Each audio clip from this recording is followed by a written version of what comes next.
যিসকলে আজি মঙ্গলদৈ কলেজত জুনিয়ৰ এছিষ্টেণ্ট পদৰ বাবে ৰাইটেন এক্সামটো দিলে তেওঁলোকৰ বাবে নেক্সট কম্পিউটাৰ টেষ্টৰ বাবে নটিফিকেশ্যন এখন আগবঢ়াইছে আৰু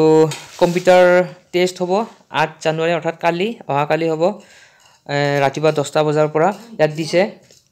OBC কেণ্ডিডেট যিসকল OBC কেণ্ডিডেট আছে সেই সকলোৰে টাইম ৰাতিপুৱা 10 বজাৰ পৰা হ'ব আৰু ভেনু হৈছে department of computer science and ITA এটো হল ভেনু ৰোল নম্বৰ ৰেঞ্জটো দিয়া আছে 24-26 পৰা 24-25-91 এই ৰেঞ্জৰ মৰ্নিং শিফটত হ'ব তাৰ পাছত 24-25-94 টু 24-27-02 মৰ্নিংতে হ'ব সো বাকি দুটা আফটাৰনুন মই জুম কৰি দিছো ৰোল নম্বৰ চাই ললে হ'ল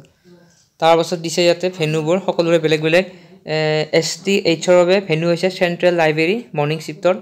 তাৰ পাছত দিছে অল PWD যিসকল PWD কেণ্ডিডেট তেওঁলোকৰ চেন্ট্ৰেল লাইব্ৰেৰী আৰু আউটসাইড দৰং আৰু যিসকল দৰং ডিস্ট্ৰিক্ট আৰু উদালগুৰি ডিস্ট্ৰিক্টৰ আউটসাইড হয় তেওঁলোকৰ department of computer science IT তাতে হ'ব সো এখন আছিল এখন অফিচিয়েল ওয়েবসাইটৰ পৰা গৈ ডাউনলোড কৰি ললে হ'ল তেন্তে ধন্যবাদ